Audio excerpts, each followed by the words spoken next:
Programa Prime Leads, um oferecimento. Novitá, alimentação empresarial.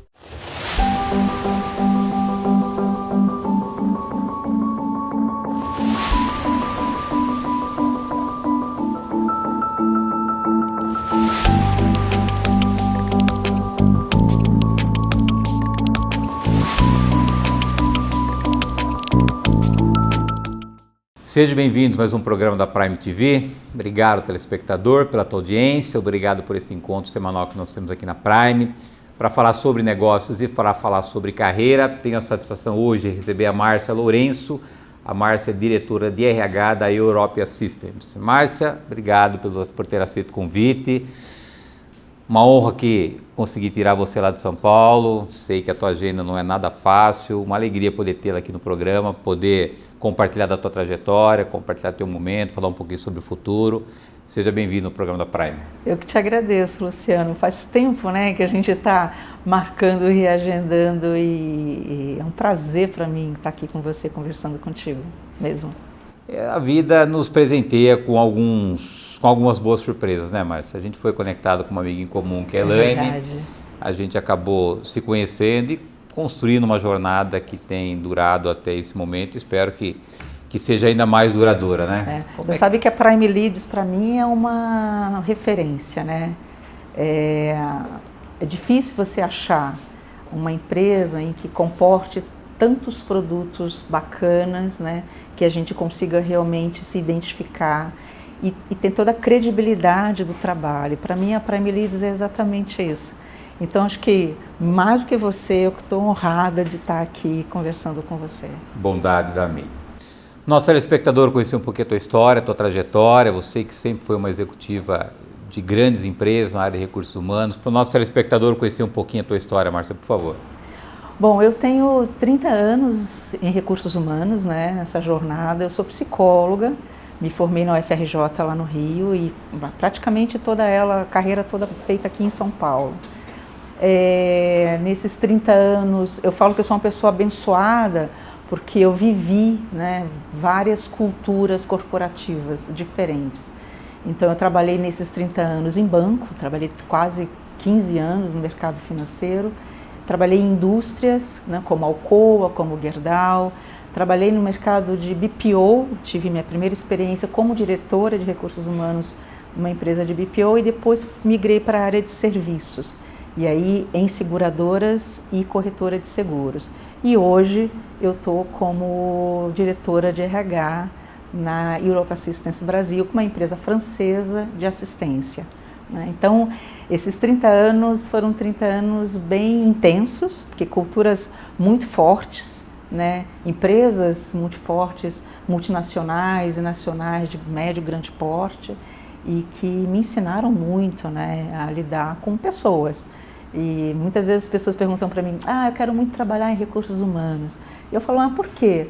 Porque eu gosto de gente. Não, recursos humanos não é só gente, mas a gente tem sim uma responsabilidade com o resultado, né, e o negócio. Isso faz parte, né? E quando você identificou, Márcia, que a área de recursos humanos era algo que estava conectado com o teu propósito, com o teu DNA, isso foi acontecendo ou você já tinha isso como alvo, atuar como uma executiva na área de recursos humanos? Não, você sabe que na universidade eu tive muitos dilemas, né? Porque eu não queria trabalhar em educação, eu não queria trabalhar em clínica e psicologia você fica ali nesse mundo, né? Ou é educação, ou é clínica, né? Terapia e tal. E eu não me identificava muito bem com isso, mas no meu último ano eu encontrei uma professora de desenvolvimento organizacional que acabou me abrindo um pouco o universo, né, de recursos humanos. E aí eu fui estagiar, óbvio, e comecei a entender que aquilo realmente tinha alguma coisa que mexia comigo, mas muito na questão do negócio, Luciano. Eu sempre gostei muito de estar no negócio. E para mim fazia muito sentido conectar pessoas ao negócio e ao resultado, né, que a empresa necessitava. Então ali eu comecei a entender que o meu papel poderia ser um papel muito mais de conexão, né, de sustentabilidade do negócio através das pessoas. E eu fui me apaixonando por isso, né, e fui me desenvolvendo mais. Como é que você avalia o desenvolvimento que o recursos humanos tem tido e o espaço que ele tem ganho cada vez maior dentro das empresas, Márcia? Você que tem uma trajetória que imagino que tenha vivido vários ciclos dentro dessa evolução do RH. Assim, eu sempre separo isso em duas vias, né? Quando você está em áreas corporativas, né, você tem uma visão muito mais especialista daquilo que você está fazendo, ou como desenvolvimento, ou como remuneração, administração de pessoal, treinamento, enfim. Quando você vai para o negócio, ou seja, como um BP, como um business partner, por exemplo, você está inserido muito mais na estratégia, né? E é ali que eu acho que a magia começa a acontecer, que é quando você consegue ligar, né, linkar tudo o que acontece em recursos humanos e no negócio e vice-versa, né? Fora isso, as coisas ficam desconexas. Então, para mim, recursos humanos, ele tem que estar inserido no negócio. Ele tem que estar com a sua cadeira sentada ali no negócio, ouvindo, participando, trazendo a visibilidade e a visão, né, das pessoas para tudo acontecer, para tudo funcionar. Afinal de contas, não é um jargão, mas as empresas são feitas de pessoas, não tem jeito, né? E aí inserir as pessoas nisso, e não somente batedores de carimbo, né, fazendo sempre a mesma coisa, e isso tem uma proporção muito menor.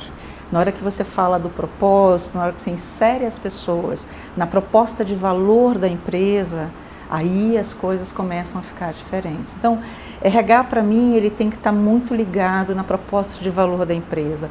Qual que é o propósito dela? Para que ela existe? E aí faz sentido você traçar toda a estratégia de recursos humanos dentro dessa linha, né? Senão não faz sentido nenhum. E colaborando com essa tua análise, quando você olha para a questão de conselho de administração, conselhos consultivos, a gente percebe um forte movimento abrindo espaço para executivos de recursos humanos atuarem como conselheiro. Isso colabora também com essa importância que recursos humanos historicamente teve e continua atendendo as empresas, né, Márcio? Como é que você avalia esse passo a mais que os recursos humanos têm dado no sentido de ter o reconhecimento dessas grandes empresas, em ter um espaço no Conselho de Administração? Eu vou dar um testemunho aqui, né? Porque, na verdade, quem me alertou para isso foi você, né? Vamos combinar aqui uma história, né? Quando você fala... E por que eu falo, né, de você? Porque quando a gente começou a conversar um pouco mais sobre a questão do conselho, né? A questão dessa vida do conselheiro, eu fiz questão de te perguntar várias coisas, né? Porque eu queria entender melhor essa jornada. Você abriu uma portinha aqui na minha cabeça. Um dia você falou assim para mim: eu entendo que recursos humanos, e eu acho que você nem lembra disso, né? Mas recursos humanos, ele tem que abrir uma conversa no conselho, porque você tem que falar de pessoas. E aquilo para mim foi realmente uau, é verdade. Então é muito importante dentro dos conselhos que recursos humanos esteja sentado, porque a gente fala de cultura, a gente fala das novas gerações, a gente fala dos conflitos entre essas gerações. Então, se você pega, por exemplo, uma empresa de médio porte familiar, que não tem sucessor, né? Ou tem as gerações que, na verdade, não estão muito inseridas no negócio, quando você traz essa perspectiva de precisa realmente profissionalizar, mas no sentido de desenvolver mais, capacitar mais, para que o negócio continue existindo, você está falando de recursos humanos. Você está falando de treinar as novas gerações, você está falando de capacitar os sucessores, você está falando de mudança de cultura, que não é só a visão do dono, mas agora você tem que ter uma cultura mais forte, né? Uma cultura mais horizontal, em que as informações elas sejam mais fluidas dentro da empresa. Tudo isso diz respeito a recursos humanos. Então, trabalhar no Conselho de Recursos Humanos, para mim, é fundamental. Sem isso, não dá para você falar nada, né? Agora, além da história, da bagagem e da construção que um executivo tem para ter acesso a um cargo de conselheiro, há necessidade também de uma formação específica, e você acabou de se formar com a Fundação Dom Cabral, que te credencia mais do que nunca para poder competir dentro desse universo pioneiro que está se abrindo para os executivos de recursos humanos, né? Como é que foi essa decisão de fazer o curso e como é que hoje você se sente, Márcia, para poder, de fato, contribuir com os conselhos, com a tua experiência agora, com a tua formação também com a Fundação Dom Cabral? Bom, você sabe que a gente conversou bastante, eu procurei realmente saber qual seria a melhor formação. Porque eu brinco que hoje em dia todo mundo é conselheiro, consultor, né, ou coach. Aí você fica pensando, como é que eu consigo me diferenciar nesse universo? Você só consegue diferenciar quando você faz uma ótima formação, né? E optei pela Dom Cabral exatamente porque a Dom Cabral, ela nos deu, né, e a turma como um todo, uma visão prática e não só conceitual. E professores fabulosos, né, maravilhosos. Passamos assim várias horas discutindo a função do conselho com pessoas que vivem na prática, né, essa função. Então, para mim, e estar numa turma com tanta diversidade, né, Luciano, porque aquela turma foi muito fundamental, ela foi muito diferenciada, né, advogados, RH, muita gente empreendedora, né, pessoas já na cadeira de conselheiros. Então foi uma troca riquíssima. Então tem que ter isso, né? Não só a formação, mas tem que ter essa troca muito mais sênior, né? Seniorizada que a gente teve nessa turma que nós fizemos na Dom Cabral. E isso para mim me fez perceber que a cadeira de conselho, então pode ser uma cadeira de conselho de administração, um conselho consultivo, que é onde eu me encontrei mais, né? Em toda a discussão que eu tive na turma, eu me identifiquei mais com a questão do conselho consultivo, né? Nos comitês, trouxe para mim a importância da empresa se sustentar no mercado através de pessoas realmente sêniores e entendendo daquilo que estão falando. E não só como academia, né, mas pela própria experiência, porque a experiência que vai te dando toda a musculatura para você poder realmente colocar as decisões, né, e as sugestões e os conselhos, né, na mesa. Muito bem, eu vou pedir a tua licença para um rápido intervalo. Na volta nós retomamos aqui o assunto com a Márcia Lourenço. A Márcia é diretora de RH da Europe Systems. Nós voltamos no instante.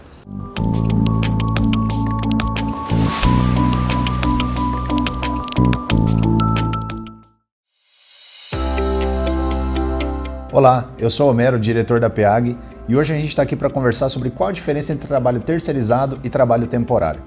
Essas duas modalidades elas são muito comuns e lucrativas para as empresas que utilizam esse tipo de recurso, mas possuem algumas diferenças básicas entre elas. É importante ressaltar que enquanto serviços terceirizados possuem menos exigências formais na Constituição empresarial, os serviços temporários, por outro lado, apresentam algumas garantias necessárias em contrato social, que é exatamente o caso que a PEAG emprega hoje. Além de terceirizados, ela está homologada para atendimento temporário no Ministério da Economia. O prazo de contrato temporário varia até 180 dias, expansível até 270 dias, e ele pode ser em dias seguidos ou não, conforme a necessidade e adaptação da sua demanda produtiva. O custo final varia, obviamente, né, de acordo com a utilização de pessoal, e é importante ter como estratégia que com isso você consegue focar no seu negócio, adaptando os custos variáveis que você pode ter. Na PEAG nós mobilizamos e desmobilizamos qualquer tipo de mão de obra em até 48 horas. Esse é um compromisso contratual nosso e um compromisso com a sua lucratividade e com a sua operação.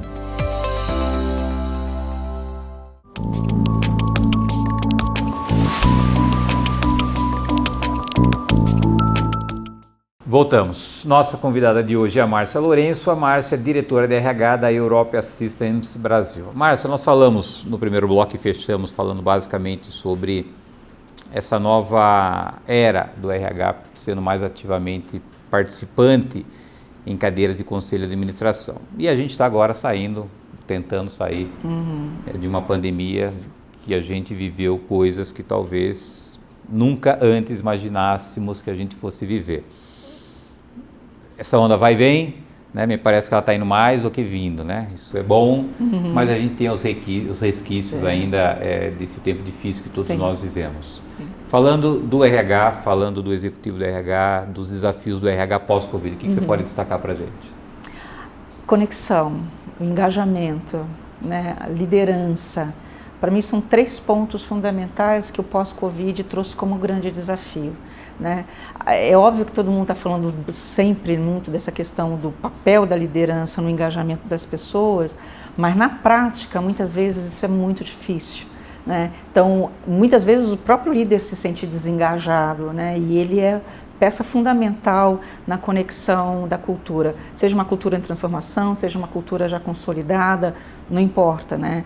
O que importa realmente é que as pessoas não deixem de se conectarem. Então, quando você tem lá três vezes na semana, por exemplo, que as pessoas elas estão em suas casas, né, em home office, a questão da liderança de unir, né, de conectar as pessoas, ela é fundamental. E a gente viu ao longo desse tempo que os líderes começaram a ficar um pouco mais desengajados, né? Até mesmo porque são seres humanos, né? Ficaram realmente mais desmotivados, né? E tem toda a questão também da saúde mental, né? em jogo. Mas eu entendo que esses 3 pontos são pontos que recursos humanos ele não pode, tem que estar sempre no radar. Engajamento das pessoas, como é que está essa liderança como conexão, como conector dessas pessoas e se a cultura está dando realmente sustentação para que isso seja feito, Luciano. Falando de ser humano, a gente teve em várias das nossas conversas esse tema falando do ser humano, né, Márcia? Falando de vida, falando de espiritualidade, falando pós-Covid. Eu tive a honra de poder palestrar lá para a tua turma, lá falando sobre essa questão da saúde mental. Fantástico, tá, gente? Eu recomendo. Maravilhoso. Como é que você vê hoje, Márcia? Pega uma executiva do seu nível, que tem essa responsabilidade que você tem à frente de uma área de RH de uma grande empresa, que também é uma ser humana, né? Que tem as suas crises, as suas dores, as suas inseguranças. Como é que você consegue equilibrar a Márcia executiva, a Márcia mulher, esposa, mãe? Como é que você consegue equilibrar esses pratinhos para que todos fiquem aí dentro do possível aí sem cair? Não dá para fazer nada disso sozinha, né? Eu tenho, graças a Deus, em casa uma estrutura familiar que me deu essa possibilidade, né? Eu brinco que meu marido ele tem alma feminina, porque ele entende bem esse universo, né? E como ele viveu muito mundo corporativo, ele sabe realmente o quanto que isso drena as energias, né? Então a gente brinca que de vez em quando eu chego em casa, e aí, tudo bem? Tudo. Como é que foi o dia? Maravilhoso, foi tudo bem. Muitas reuniões, tudo. Então, entende que isso é cansaço. Então, ter esse ambiente familiar que faz com que você se sinta bem e não pressionada por estar sempre bem, é fundamental. Porque senão a gente não consegue fazer o outro lado, né? Então, eu tenho uma filha maravilhosa, ou filhas maravilhosas que me dão essa sustentação e um marido realmente que me deixa tranquila, né? E me deixa com liberdade de poder ir dormir na hora que eu quiser ir dormir, né? Não quero falar, mas também conversar sobre as dores que vêm do dia a dia, né? Estamos aí no mês de dezembro, fechando mais um ano. Deus nos presenteia com 2023 que já está às nossas portas. É graças a Ele que a gente está viva, graças a Ele que a gente pode olhar para o futuro com uma esperança renovada. Falando de futuro, mas o que você tem aí como meta nos seus próximos passos em relação a conselho, em relação a projetos? O que você pode compartilhar conosco? Bom, presentes pessoais que eu quero ter, né, em 23 realmente é consolidar a carreira, né, em conselho. Eu acho que isso é importante, ter mais experiências com isso, poder utilizar a minha experiência para ajudar outras empresas, principalmente as médias empresas, que vocês sabem, Luciano, são mais difíceis, né? Fica muito mais difícil também o caminhar, né, da empresa em momentos de crise, né? Na questão corporativa, nós na EA, na Europe Assistance, temos um desafio muito grande de consolidar a cultura, de consolidar o negócio, consolidar o resultado. E como recursos humanos, eu estou muito dentro de tudo isso. Então, a gente está com vários projetos em que a gente, em 2023, precisa realmente colocar para rodar e fazer com que realmente esses projetos auxiliem, ajudem a empresa a conseguir, né, o resultado que ela precisa. E como ser humano, sempre, né, a gente ficar um pouco melhor do que a gente é hoje, né? Senão não dá. E a tua responsabilidade hoje, Márcia, de liderar tantas vidas que direta e indiretamente estão debaixo dos recursos humanos? Isso é peso para você? Isso é uma oportunidade de você influenciar pessoas? Como é que você avalia essa posição que você tem e que tantos outros RHs têm de impactar positivamente a vida de famílias, né? Como é que você lida com isso? Peso não pode ser, senão você não levanta da cama, né, Luciano? Se você achar que isso realmente é um peso, não dá. Né? Mas eu entendo que é uma influência e tem que ser uma influência muito positiva. Eu brinco que nós somos responsáveis lá, pelo menos na Europe Assistance, por 1000 famílias, né? Tem muita gente que, dependendo das nossas decisões, dependendo das nossas relações, dependendo da forma como a gente atua com o cliente, isso tudo me motiva. Porque, para mim, eu não posso ser amanhã o que eu sou hoje, eu tenho que melhorar. E é isso que eu passo sempre para as pessoas. Todo dia a gente precisa melhorar um pouco. Não precisa melhorar 100%, mas um pouco eu preciso melhorar. Então, para mim, isso me motiva. Eu saio da cama todos os dias falando, influência, quem que a gente vai influenciar hoje? É o cliente, é o funcionário, é o corpo diretivo, né? Como é que a gente organiza tudo isso, né?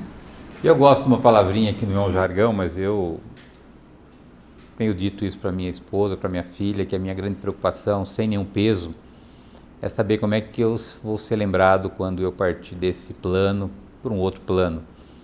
A gente vai ser talvez uma foto num porta-retrato em cima de um móvel, que a nossa filha em casa vai poder mostrar para os netos, e me esforço para deixar uma história que possa inspirar a minha geração.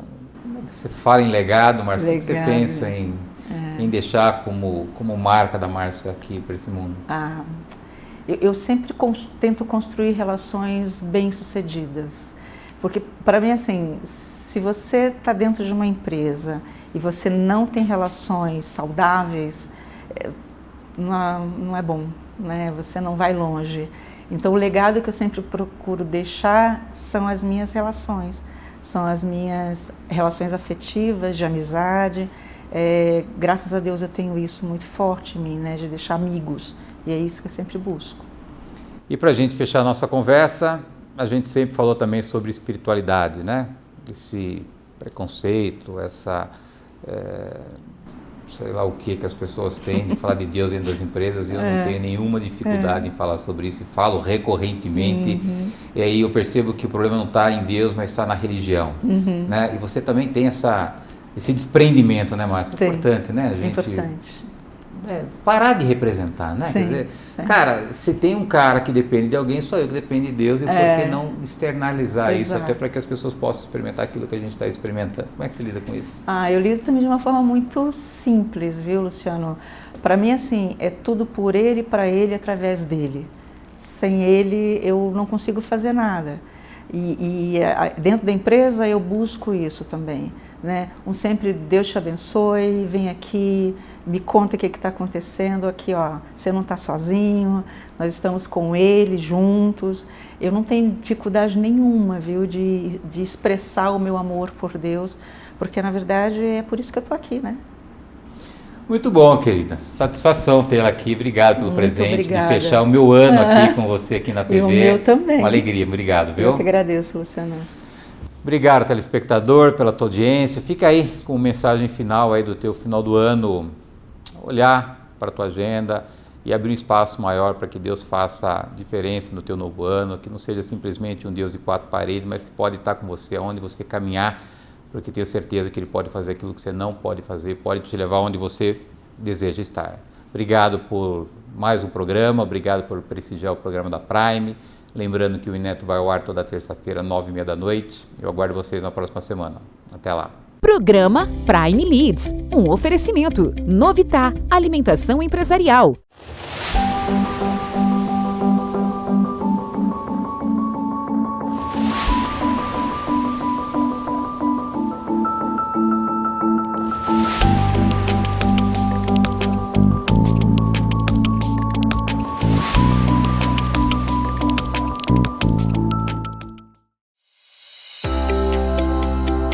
Olá, eu sou Homero, diretor da PEAG, e hoje a gente está aqui para conversar sobre qual a diferença entre trabalho terceirizado e trabalho temporário. Essas duas modalidades elas são muito comuns e lucrativas para as empresas que utilizam esse tipo de recurso, mas possuem algumas diferenças básicas entre elas.